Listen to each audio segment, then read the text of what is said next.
Hey there, I'm Emma, 31 years old, and let me share a bit of advice with you. Perfect is not always as perfect as it seems. Now, let me tell you about my marriage with Drew, my ex-husband. He was that person you think will stick around forever, the one you rely on. But life has this funny way of throwing bricks at you when you least expect them. We met during college, both working for a children's organization during summer break. Destiny has its way, and we kept our friendship alive through college. After graduation, luck had it that we landed jobs in the same city. Seemed like a good idea to save money, so we moved in together. Little did we know life had its own plan. Love blossomed over time. Drew was the first to admit it. And we thought we were nailing both our careers and relationship goals. We even introduced each other to our parents, who were nothing but accepting. The perfect love story, right? Well, it gets better. Drew popped the question, and just like that, we were married, living my happiest life, going to work, coming back home, spending quality time together. Weekends were a blast with friends. But even when it was just the two of us, it felt complete. Or at least, that is what I believed. One day, things changed. It started with a call from my cousin, Alana. Hey, Alana. It's so unexpected to hear from you. Yeah, just because we don't talk often doesn't mean we don't share a special bond, right? So, what is the occasion for this surprise call? Well, brace yourself, Emma. It is not exactly uplifting news. What do you mean? Is everything okay? I don't want to drop a bomb, but you need to know. Alana, you're scaring me. Just spill it. Okay, so I tried this blind dating site my friend recommended.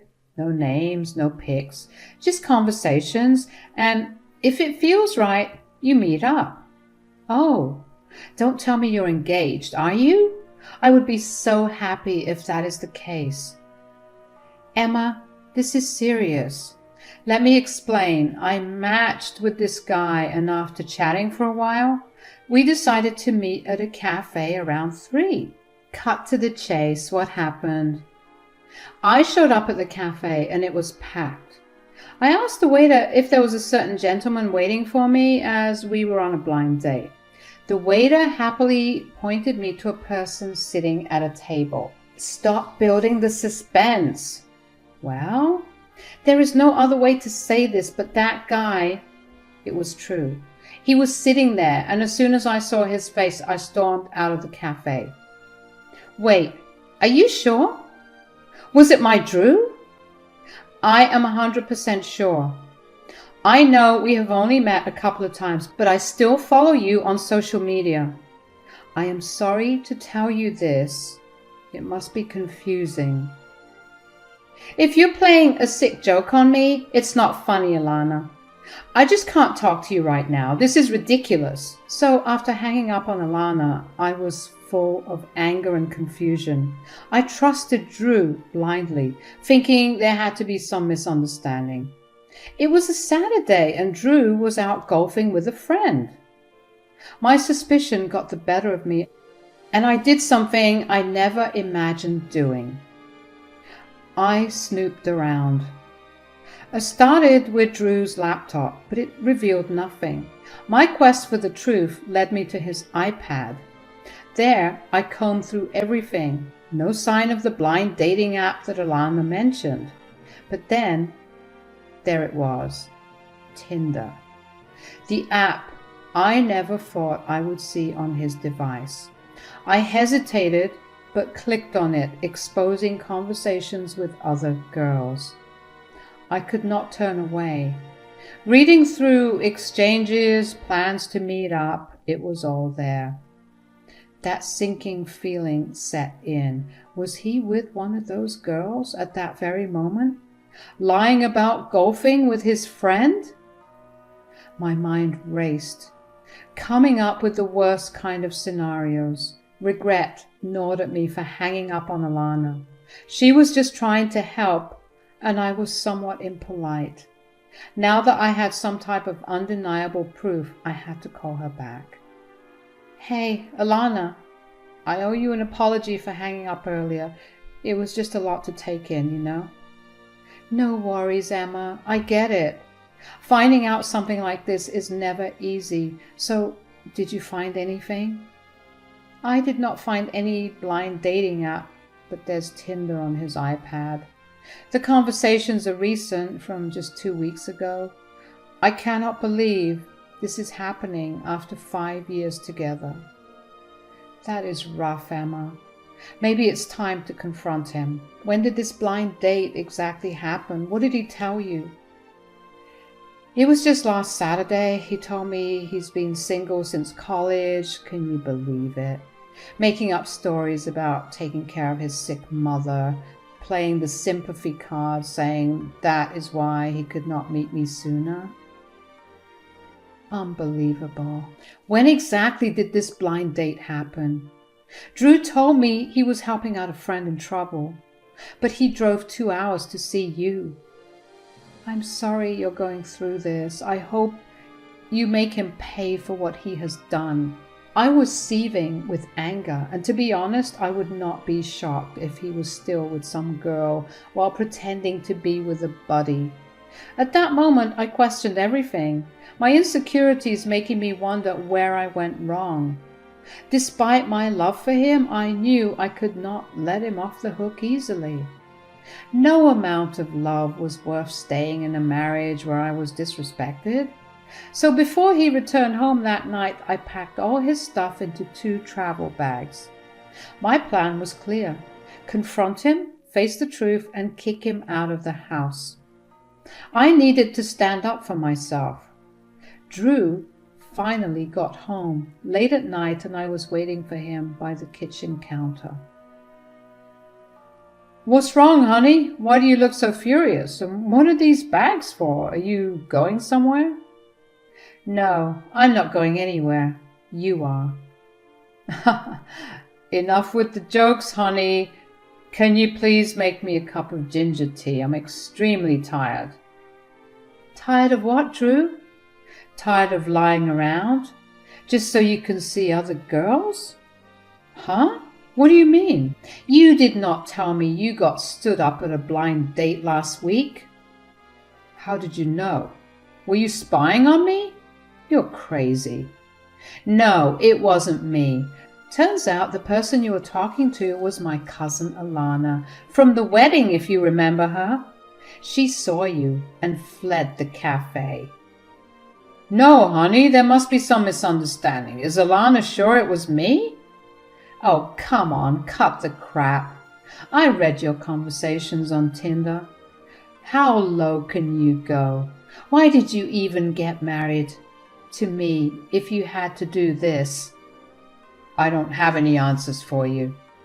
Don't worry, I have all the answers I need. Now take your bags and get out. Look at you bossing me around like that. You know what? It is a good thing your cousin saw me. Our relationship was getting boring anyway.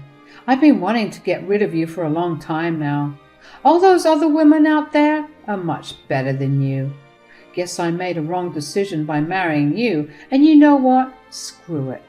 I was not even golfing today. I just met a girl who looks 10 times better than you. Not so deadbeat, without eye bags, and she did not look like a sack of bones either.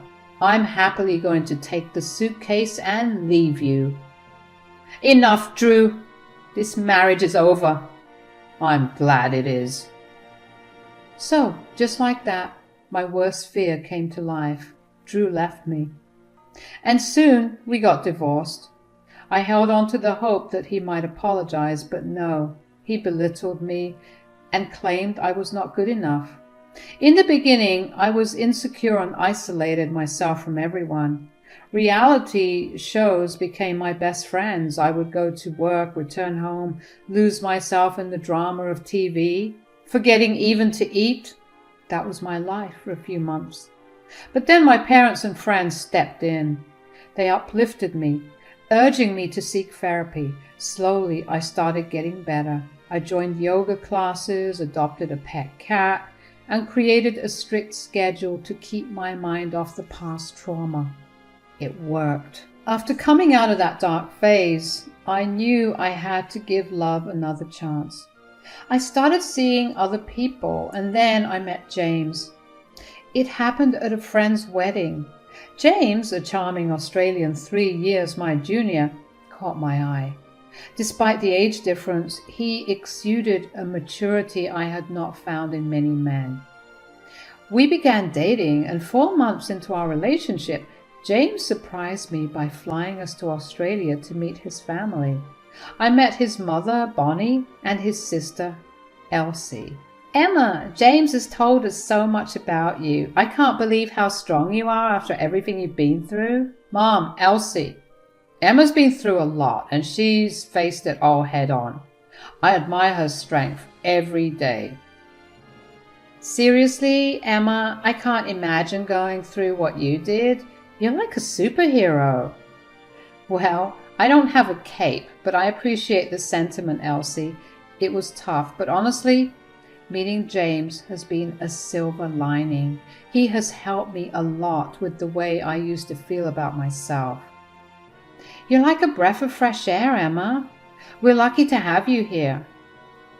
One time, James tried to impress a girl by learning salsa dancing and ended up stepping on her toes the entire time. "That's hilarious. I hope he's improved his dancing moves since then." "Doubtful. But at least it keeps family gatherings entertaining. We have dinner at our uncle's tomorrow. You should totally meet the rest of the family." "Yeah, you should." "I would love that. Some might think I'm moving at warp speed. First, jetting off to Australia with James, and now meeting the whole family. But let me tell you, marriage with Drew taught me a thing or two. I had known the guy for ages, and where did that lead? Cheating, lies, and a one-way ticket to divorce. With James, I tossed caution to the wind and trusted my gut. Sometimes someone walks into your life and just showers you with love. In the few short months, he gave me the security I never got in all those years with Drew. It felt like an upgrade I really needed. His whole family was wholesome, giving me warm, fuzzy vibes all around. The trip was a refreshing change from the chaos of my life. So after a year of lovey-dovey stuff with James, he dropped the big question. James whisked me away to the place where our love story began. But hold on, it wasn't just any dinner. Nope. He went all out and booked a private table at the hotel where my friend got married. As we sat there in the middle of dinner, I kind of sensed he was going to do something big. "Hey, Emma, we've been together for a year now, and honestly, what we have feels like something real. My family adores you, and well, I love you more than words can express. I know you've been through a lot with your ex-husband, the cheating and all the insecurities that followed." "Oh, James, that's so sweet. I love you too." Some folks might think a year is too soon to ask this, and I'm not trying to rush you, but I've got this ring here, and I'd like you by my side for the rest of my life. You don't have to say yes right away. And even if you do, we don't have to run to the altar. Take all the time you need, but I just want you to be mine." "Oh my God, James. Yes. Let's take it one step at a time." "That sounds perfect. And, you know, my mom is already talking about grandkids." "What?" "I'm just joking, babe. Like you said, one step at a time." So there we were, James and I, engaged and taking things slow. We decided that instead of jumping into wedding planning madness, we would just enjoy our lives as they were. The only notable change was that I had moved into James's place. Things were going well until one day, out of the blue, life threw me a curveball. I was at my favorite bakery, the one I had been frequenting since forever, picking up our usual order of special cronuts. And guess who I bumped into? None other than Drew. I could not believe my eyes. He looked surprised, probably as much as I did, but he was not alone. He was there with a woman. "Oh, hey, Emma. What a surprise. It's been a while." "Yeah, it has. Hi, Drew. And you are?" "Meet my girlfriend, Stacy." "Hey there. You're Emma, right?" "Yep, that's me, Drew's long-lost friend." "Well, you guys catch up. I was just leaving." "So, Stacy, huh?" "Yeah, she's great. Got her own little business that's picking up. She's a beauty with brains. And you? Anyone special?" "Oh, yeah. I've been seeing someone." "Serious?" "Yep, pretty much. We're engaged." "Well, good for you, Emma. I just wanted to say I'm sorry about how—" "Let's not go there, Drew. It's all in the past now. Stacy looks wonderful." "Oh, she is. I thought I'd introduce her to those cronuts you got me hooked on. This place is a hidden gem." "It sure is. Well, I need to get going. Goodbye. By the way, do you want to catch up sometime?" "I don't think so, Drew." There I was, minding my own business, enjoying some cronuts, and I tried not to think about the awkward encounter with Drew. But hey, we live in the same city, so I guess it was bound to happen sooner or later. Anyway, running into Drew was nothing compared to what hit me a week later. My body started acting all weird, and I had this feeling that it was time to take a pregnancy test. Lo and behold, turns out I'm going to be a mom. So there I was, feeling like life had finally aligned with my dreams. James was over the moon when I broke the news about the little one on the way. We shared our joy with our respective families, and let me tell you, their excitement matched ours, if not surpassed it. But you know, there was this one thing missing: a wedding. James and I were already engaged, and we thought, why not tie the knot? We didn't want to rush things, though. We decided to wait for another 4 months, giving me that perfect baby bump to flaunt in my dream wedding dress. The next 3 months turned into a whirlwind of doctor's appointments and meetings with the wedding planner. It was a lot to handle, but James and I were determined to make it work. We envisioned an intimate celebration with our closest loved ones. The guest list was short, and my baby bump was stealing the show. I wanted everyone to see how proud and happy I was. The day before my wedding, I was at my parents' house, as we did not decide to have a rehearsal dinner. It was a big and emotional evening with Mom when I received a call from Elsie, who was staying at our place with James and Bonnie. "Hey, Emma." "Hey, Elsie, is everything all right?" "Yeah, pretty much everything. I was just confused. James and Mom are out buying some last-minute essentials, and I'm home alone. A guy showed up with some cronuts asking me where you were." "Well, did you get his name? Who was it?"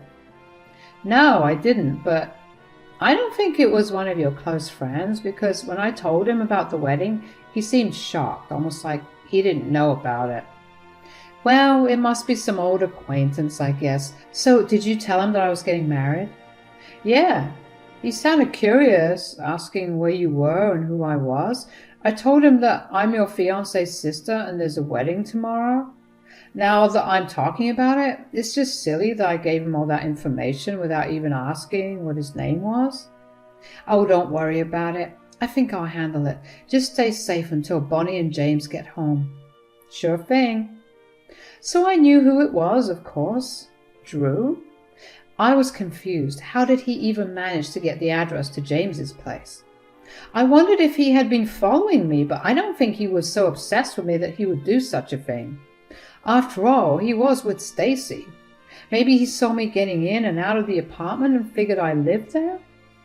That day he wanted to catch up, and I said no, so perhaps he thought he might give it another try. Things just didn't add up. But it was my wedding the next day, and I didn't want to think about all that stuff. It's not like Drew was a dangerous guy. He was harmless. So I decided to mind my own business and, as per the doctor's orders, not stress myself over little things. It was finally the big day. The wedding was in the afternoon, so I started getting ready early in the morning. There was a lot of chaos at the venue, and I was in the hotel suite that I booked for me and my bridesmaids. We were all getting ready, and then it was time for the final ceremony. The music started playing, and my dad began walking me down the aisle. In front of me was James, and around me were all my loved ones seated. Just 4 steps into walking the aisle, I heard someone shout, "Hey, Emma!" I turned back, and it was Drew. I heard everyone whispering, "I need to borrow you for a minute." "Drew, you are making a fool of yourself. Just leave." "I'm not going until you talk to me." I looked at James right into his eyes from a distance, and he gave me a nod. "Everyone, we will do this in 5. I took Drew by his elbow and took him to the back. "Drew, are you really serious right now? I was literally walking down the wedding aisle and you interrupted. What would people think?" "Emma, please hear me out. I messed up big time and I need to talk to you." "Talk? You've got to be kidding me. I'm getting married today. This is so disrespectful to James and everyone here. I saw you on the street that day, heading to our favorite bakery. There's no Stacy. I paid a random girl $50 to help me make you feel jealous. I wanted to talk to you before it was too late." "Drew, are you serious? You paid someone to make me jealous? This is like something out of a bad teen movie." "Emma, listen. I've made mistakes. I thought I could find something better, but I was wrong." "Oh, spare me. Just listen, I know I messed up. I thought getting rid of you would be better, but I started seeing others. I was in a relationship with someone, but when I proposed, she came clean that she had been lying to me and she was already married. I was heartbroken. It's brutal out there. No one can love me like you did." "Do you even hear yourself? You want me back because no one else gives you the attention I did? Trust me. We can make this work. I will love this baby like my own." "Drew, you're a fool to think I'd give up my loving fiancé for a cheater like you. This is karma. You get what you put out in the universe. It is not my fault that you ended up heartbroken. And now you are here ruining my special day just for a little sprinkle of attention. I'm sad and lonely. We've known each other for a long time. I love you. You better save your love for someone else. Now get out before I call the cops. You've already created a huge scene." I was pretty bummed that my special moment got hijacked, but also kind of satisfied. You know, like karma doing its thing. Anyway, I decided not to let it ruin the whole deal and told everyone it was just a little misunderstanding. I finally made it down the aisle, exchanged vows, and got hitched. The reception, oh man, that was something else. Despite the hiccup, it turned out to be a blast. Surrounded by family and friends, there was laughter, music, and dancing. It was like the interruption never even happened. And then came a special speech by James. "Today is straight up magical. I mean, look at my glowing bride, Emma. From day one, I knew Emma was something else. She's not just my ride or die. She's the whole playlist to my life soundtrack. Her laugh is my favorite melody, and her smile is the sunshine that lights up my whole world. Emma, you're the missing puzzle piece that completes the whole game of life for me. And I have to tell you, I'm beyond thankful to have you as my partner in crime.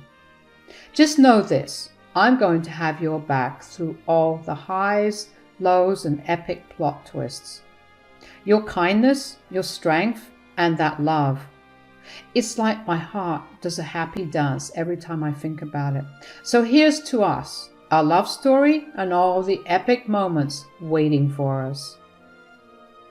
So here I am, just dropping in with a little life update. So guess what? We are just a week away from welcoming our little munchkin into the world, and it's a girl. Now, I know my story might not be the craziest drama you've ever heard, but it's mine, you know. And maybe some of you out there can vibe with it, especially if you've dealt with cheating spouses, husbands or wives. We've all been there. Here is the real deal, though. Sometimes the sweetest revenge is just focusing on you being the absolute best version of yourself. Lives have this funny way of sorting things out, and what's meant to be will find its way. I thought Drew was my forever, and when that fell apart, I was in the dumps, but life had a surprise for me. Enter James, who is basically the upgrade I never knew I needed. So if you're going through a rough patch, just remember that brighter days are on the horizon. Keep shining.